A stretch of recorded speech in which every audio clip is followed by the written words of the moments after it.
So here's a thought. What if your brain could heal your body just because you believe it can? It sounds a bit out there, maybe, like something from science fiction. Yeah, maybe like wishful thinking.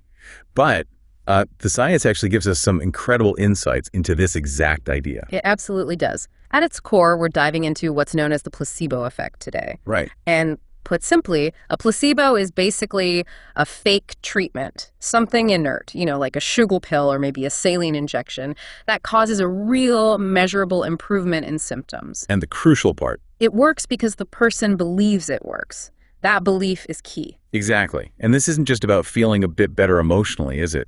The research shows that this belief, this expectation, can trigger genuine chemical changes in your brain. That's right. We're talking about your body releasing its own natural painkillers, maybe boosting mood with dopamine, influencing all sorts of physiological responses. It's really the mind-body connection in action. The power of expectation seems profound. It is. It's not just subjective. It can create very real biological effects. You know that feeling, right? Yeah. You're feeling a bit under the weather. You go see a doctor. Maybe they examine you, offer a kind word, tell you what they think might be going on. Mm-hmm. And suddenly you feel a little bit of relief, even before you've taken any medicine or, gotten a prescription filled. Absolutely. That whole interaction, the sense of being cared for, the expectation of getting better, that's the placebo effect showing up right there in everyday life. And if we start connecting the dots, this principle isn't just stuck in clinics or hospitals, is it? No, not at all. It starts to overlap with other belief-driven phenomena, things like visualization, the whole concept of manifesting things into your life. Right. Even how we notice and interpret signs and patterns in the world around us. It really makes you stop and think. Are we maybe unconsciously shaping our own reality, or at least how we experience it? Yeah.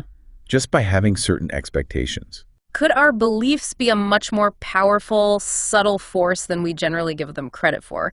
It opens up a fascinating line of inquiry. And that's precisely the mission for this deep dive. We're going to unpack the stack of sources you shared, the articles, the research summaries, your notes, to explore how belief, expectation, maybe even things like coincidence and intention might be far more interconnected than we've typically considered. It's a dive into the astonishing capabilities of the human mind. And we're recording this today at KPP Team Studios, which is just a truly magical place for audio and video production. Great place. So starting with that core concept, the placebo effect. An inert substance leads to a real symptomatic improvement, all driven by belief and expectation. Simple enough on the surface. Simple enough, but as the sources highlight, it has massive implications. And where there's a positive effect driven by expectation, there's often a negative one lurking too, right? Mm-hmm. The sources call out its evil twin, the nocebo effect. Ah, yes. The nocebo effect is essentially the flip side. It's where negative expectations lead to a worsening of symptoms, or they cause people to experience negative side effects. How does that work? Well, you might take a completely harmless pill, like a sugar pill, but if you expect it to make you nauseous because maybe you heard it might or read it somewhere, you might actually feel nauseous. Your negative belief triggers the symptom. Right, or like in clinical trials, people who are actually getting the placebo might report side effects that are known to be associated with the actual drug being tested. Exactly, simply because they were informed about them or they expected them based on the information given. It's powerful evidence that the mind-body connection cuts both ways, doesn't it? It really does. Negative beliefs can trigger physiological responses just as effectively sometimes as positive ones can. It's not just all in your head in that dismissive sense. It's in your head, and your head can profoundly influence your body. It really underlines why setting expectations or how information is framed matters so much. Not just for potential benefits, but also potential harms. Absolutely. Speaking of history, where did this idea that a seemingly inactive substance could have such a real impact first gain scientific traction? Well, that story often starts during World War II with a fascinating figure, Dr. Henry Beecher. He was an anesthesiologist working right there on the battlefield. Intense conditions. Very. And they were running desperately low on morphine for the wounded soldiers. A really critical situation. Well, what did he do? Out of sheer necessity, really, he instructed a nurse to inject some soldiers with just a simple saline solution instead of morphine.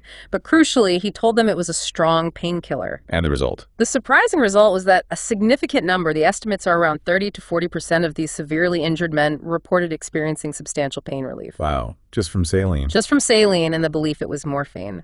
Their brains somehow produced effects comparable to the drug based purely on the expectation. That is just astonishing. A real light bulb moment for him, I imagine. Absolutely. This firsthand experience really convinced Beecher of the power of this phenomenon. So after the war in 1955, he published a truly landmark paper in JAMA, the Journal of the American Medical Association. Have the title. Very direct. The Power of Placebo. No messing around there. That article must have been hugely influential. Oh, massively.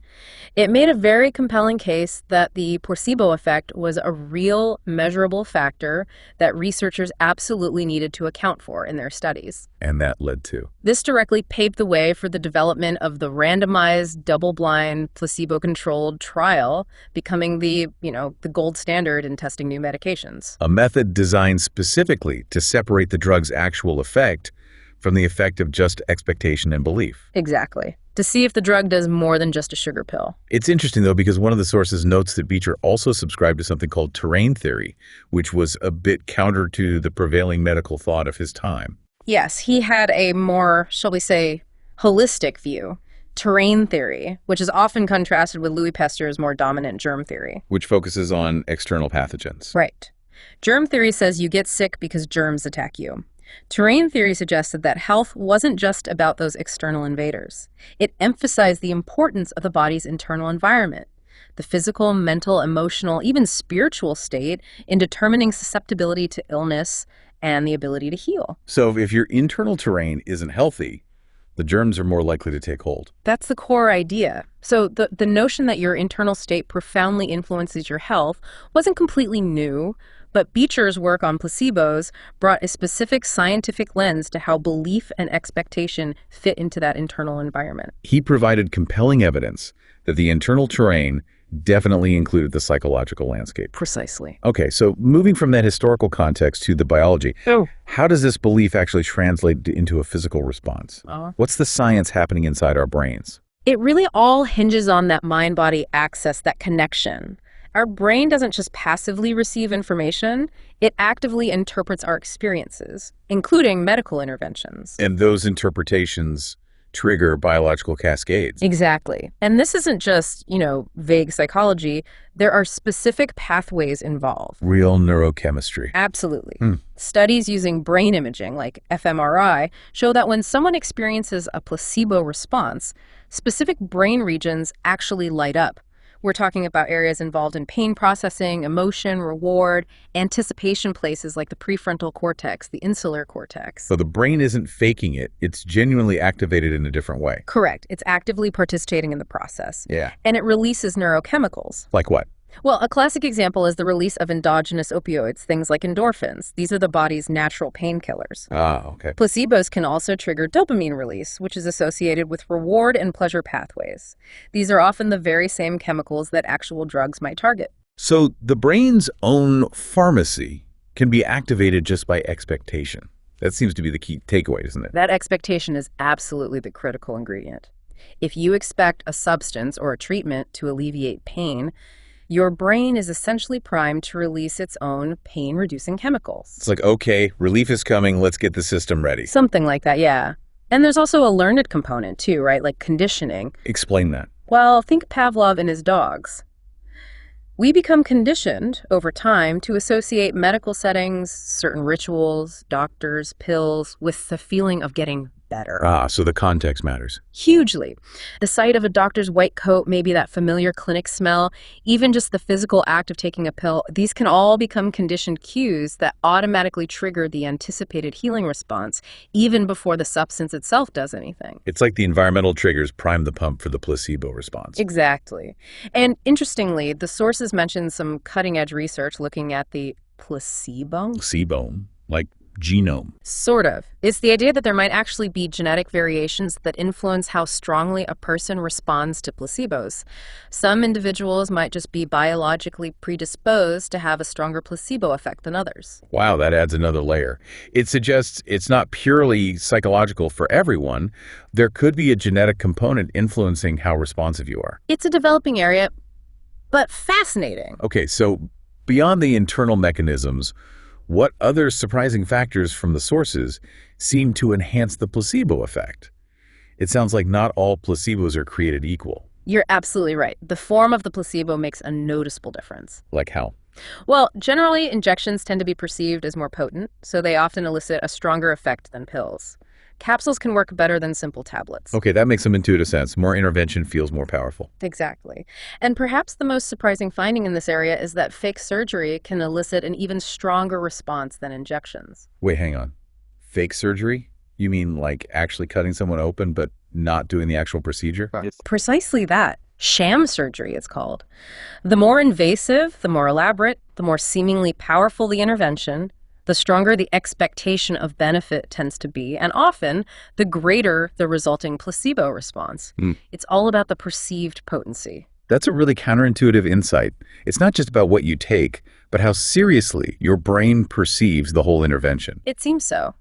And the physical characteristics of pills matter too. Color, for instance. Really? Pill color? Yeah. Studies suggest red pills are often associated with stimulants or pain relief, while blue pills might be linked with calm or sleep effects.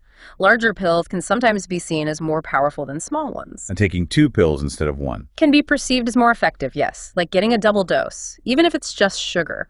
And this next one feels like pure marketing psychology overlapping with biology. Yeah. Branding and cost. Absolutely. An expensive placebo or one with a recognizable brand name is often perceived as more potent. And therefore generates a stronger response. Often, yes. Compared to a cheap, generic-looking one, even if they are chemically identical, just sugar or saline, your brain unconsciously links price and brand recognition to efficacy. That's a potent reminder of how much our perception is shaped by these external cues, isn't it? It really is. And perhaps the most significant factor highlighted across the sources is the doctor-patient interaction itself. How so? A caring, empathetic, and confident healthcare provider, someone who takes the time to listen, explain the treatment clearly, build rapport, can dramatically amplify the placebo effect. Ah, the doctor as a drug idea. Exactly. Their presence, their confidence in the treatment they're recommending, their bedside manner, all of that is part of the therapy, contributing significantly to the outcome. That makes perfect sense. Trust and rapport must prime you to respond better to any intervention, whether it's real or fake. It builds that essential element of positive expectation. The ritual of the consultation itself is incredibly powerful. Let's dig into some specific real-world examples from the sources, because some of them are quite startling, like that milkshake study. Ah, yes, a classic study in this field. Participants were given identical milkshakes to drink, but one group was told it was a high-calorie, really indulgent shake, Okay. while the other group was told it was a low-calorie, sensible, healthy shake. In reality, they had the exact same number of calories. And the result? What happened? The group that believed they drank the indulgent shake reported feeling significantly fuller afterwards and for a longer period. Just based on the label? Yes. And more than that, their belief about the calorie content actually influenced their physiological satiety response. Things like levels of ghrelin, the hunger hormone. It wasn't just a subjective feeling. Their bodies responded differently based on the label. That's wild expectation, literally influencing physical hunger signals and hormones. The sources also mention placebo effects being observed in some pretty serious conditions, too. They do. Studies have documented measurable placebo responses in areas you might not initially expect, things like improvements in motor scores in Parkinson's patients. Yes. Or significant symptom relief in conditions like irritable bowel syndrome, IBS, or chronic pain. Even reports of improved appetite or pain relief in cancer patients participating in certain trials. Now, we need to be clear, right? We're not saying placebos cure these conditions. Absolutely not. But they can significantly impact the challenging symptoms associated with them, which is still a major benefit for quality of life. And the nocebo effect, the negative side, also shows up pretty dramatically in studies. It certainly does. One striking point from the sources is just how often negative side effects reported during drug trials occur, even in the placebo group, the ones getting the sugar pill. People report side effects from nothing. Some estimates suggest a very high percentage of reported side effects, which are often attributed to the medication, might actually be driven by the nocebo effect. Or sometimes it's just people mistaking common, everyday bodily sensations for drug side effects after they've been warned about them. Like with certain medications where maybe disclosing potential side effects, like, say, erectile dysfunction, dramatically increase the reporting of that specific issue. Exactly. Even among the men who are only taking a sugar pill. Precisely. The fear and the expectation of a side effect can actually activate stress pathways or simply make someone hyper-aware of sensations, leading them to interpret normal fluctuations as the feared side effect. The mind creating the problem it expects. In a way, yes. The sources even cite some chilling anecdotal examples. There was one case mentioned of a man who was tragically misdiagnosed with fatal cancer, given just a few months to live. Oh, no. And he died tragically close to that predicted time frame, only for an autopsy to reveal the initial diagnosis was wrong. The tumor was actually benign. So his belief in the fatal diagnosis seemed to initiate a fatal decline. It's impossible to say for sure what caused it, but it's a powerful, albeit tragic, illustration of how profoundly negative expectation can potentially work against you. It really drives home the point that believing negative health outcomes are inevitable can sometimes become a form of self-fulfilling prophecy, mediated by these nocebo mechanisms. It's a crucial lesson in the importance of mindset, especially when facing health challenges. How information is delivered matters. And then there's this really fascinating concept mentioned, honest placebos. Yes, this is where patients are told upfront, quite clearly, that they are receiving a placebo. There's no deception involved at all. Yet. And yet, they still experience therapeutic benefits. Studies, particularly in conditions like IBS and chronic back pain, have shown this can actually happen. That fundamentally challenges the old assumption that secrecy or deception is necessary for a placebo to work, doesn't it? It really does. It suggests that perhaps the ritual of taking something, the positive framing around it, the interaction with the healthcare system, and just the general expectation of improvement that comes from actively engaging in a healing act. Even knowing it's inert. Exactly. Even knowing it's inert, that whole package can still tap into the mind's self-healing capacities. There are even commercial products being marketed now as honest placebos. Huh. And maybe the most controversial evidence, certainly ethically complex, comes from those sham surgery trials you mentioned earlier. Yes, these are ethically tricky but scientifically vital studies. For certain conditions, things like specific types of knee pain from meniscal tears, certain procedures for back pain like vertebroplasty, or even some interventions for heart issues. What do they do? Patients were randomly assigned to receive either the real standard surgery or a fake surgery. In the fake surgery group, they went through all the prep, the anesthesia, the incisions were made, but the actual therapeutic step of the procedure was either omitted or just simulated. And the results for some of those conditions were quite telling, weren't they? Extremely telling. In some high-profile cases, the reported outcomes, particularly things like pain relief and functional improvement, were remarkably similar between the real surgery group and the sham surgery group. So the fake surgery worked almost as well as the real one. For certain conditions and outcomes, yes.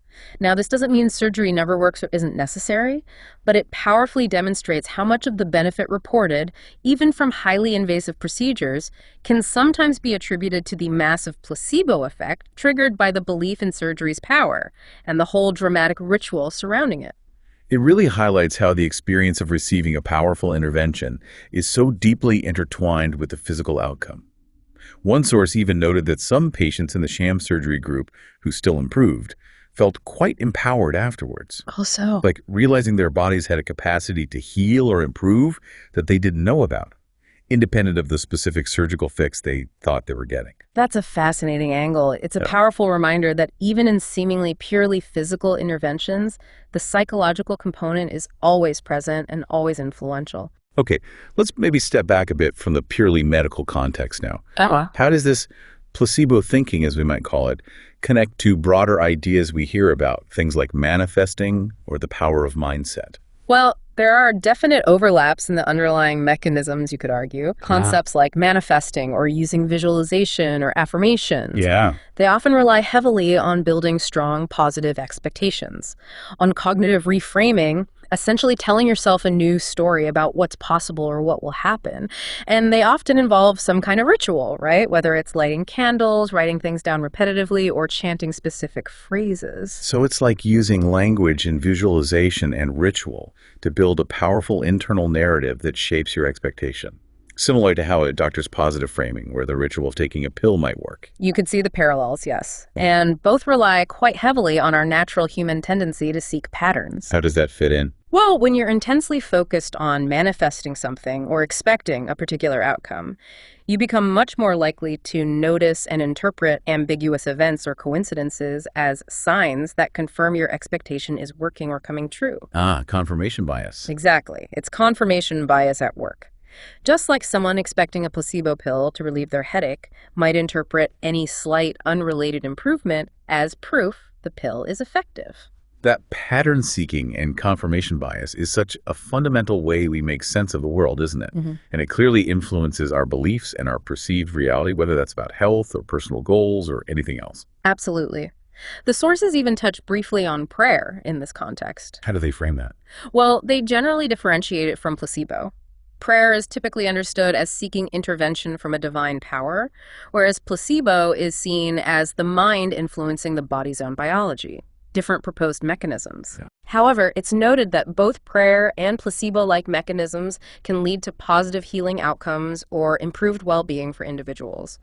One might be framed as spiritual, the other psychobiological, but they highlight the shared potential for internal states, beliefs, or external rituals to positively impact how someone feels or recovers. Interesting. It's about the potential for positive change originating from within or through belief, regardless of the specific framework someone uses. And this mindset element shows up in non-medical areas too, you mentioned. Oh, constantly. Think about sports psychology. Athletes use visualization, positive self-talk, mental rehearsal, essentially applying placebo principles to enhance performance and build confidence. Right, psyching themselves up. Exactly. In leadership, how a leader frames challenges positively versus negatively and expresses confidence can dramatically influence a team's morale and outcome. Even just personally, believing strongly that a healthy habit you're adopting, like a new diet or exercise routine, is having a profound positive effect can actually enhance the physiological benefits you experience from it. So expectation seems to be this incredibly powerful tool, whether we're wielding it consciously or unconsciously, in shaping outcomes across so many areas of our lives. It really does seem that way, which leads us naturally to the practical side and, importantly, the ethical considerations. Especially in medicine. The core ethical challenge seems to be around deception, right? Yeah. You generally can't ethically prescribe a sugar pill without telling the patient it's a placebo, because medical ethics demand honesty and informed consent. That's right. The era of doctors knowingly giving sugar pills without disclosure is largely, and rightly, behind us. But understanding the principles behind the placebo effect allows healthcare professionals to ethically leverage these mechanisms without deception. How can they do that? It involves things we've touched on, providing really attentive, empathetic care, communicating positively and clearly about a treatment's actual potential benefits and how it works, acknowledging and harnessing the therapeutic power of the clinical ritual itself, the consultation, the examination, the act of prescribing. So not deceiving someone with a fake treatment, but enhancing the experience and expectation around a real treatment by using all those positive elements that amplify the placebo response anyway, like being present, listening well, expressing appropriate confidence. Exactly. They can aim to maximize the total benefit of the prescribed treatment by consciously utilizing these powerful psychological factors. Yeah. But it's also vital to remember the limits. Placebos are powerful, especially for subjective symptoms and conditions with a strong mind-body link. But they aren't magic. They aren't magic. They won't shrink tumors on their own. They won't cure bacterial infections. Important caveat. And crucially, not all improvement seen over time is necessarily due to a placebo effect. Yeah. People often just get better naturally. That's the natural history of an illness. And symptoms fluctuate. People often seek treatment when symptoms are at their worst, so some improvement might just be regression to the mean, things naturally settling back to average. So real proven medical treatments have demonstrated efficacy beyond just the placebo effect and natural fluctuations. Correct. Which means, and this is a critical point from the sources, you should never abandon conventional, proven medical treatments based solely on a belief in alternative methods, no matter how compelling the idea of mind over body might seem. That's a really important safety message. However, understanding these principles does seem empowering for the individual, doesn't it? How can you, as a listener, potentially tap into this in your own life, ethically and safely? Well, one way is by being really mindful of your own expectations and your internal narrative around health and healing. For example, If you're engaging in healthy habits, say exercising or eating nutritious food, consciously frame it positively in your mind. Visualize the benefits it's bringing. Actively counteract negative self-talk or beliefs about your health. so cultivating a positive, empowered mindset around your health choices, even the small ones, could potentially enhance the positive outcomes you experience. Leveraging your internal pharmacy, so to speak. That's the idea. It's about working with your mind's potential. And if you're considering alternative approaches, maybe things outside conventional medicine. One source suggested asking yourself 3 key questions. First, is it safe? Check for potential harms or interactions with existing treatments. Okay. Second, is it reasonably priced? Avoid exorbitant expenses for methods lacking strong proof. Makes sense. And third, are my expectations realistic? Does it sound too good to be true? Does it align with basic biological plausibility? Good checklist. Always see a doctor first for serious symptoms, get a proper diagnosis, discuss proven options. Absolutely. But for managing chronic symptoms, perhaps, or enhancing overall well-being, exploring safe, low-cost interventions that might act like honest placebos, things like mindful practices, supportive therapies, certain lifestyle changes approached with really positive expectation that could be a way to ethically try and harness your mind's healing capacity. So it's about being discerning, being safe, but also being open to the very real power of belief and expectation as a potential complement to, but never a replacement for, solid evidence-based care. Well put. It's about integrating the psychological dimension more consciously. So wrapping this up, if our expectations and our beliefs can demonstrably shape our physical reality, not just subjectively how we feel, but sometimes physiologically, chemically, what other areas of our lives might be unconsciously molded by the stories we tell ourselves or the outcomes we deep down expect? Yeah, how much unexplored potential lies in consciously directing our expectations, not as some kind of magical substitute for action or proven science, but as a genuinely powerful tool in its own right. It really leaves you with that profound question, doesn't it? How much of our experience of the world and our place within it is truly dictated by external circumstances, and how much is being actively constructed moment by moment, from within, shaped by the landscape of our own minds? A lot to consider there, a fascinating area. Definitely. Thanks for joining us on this deep dive.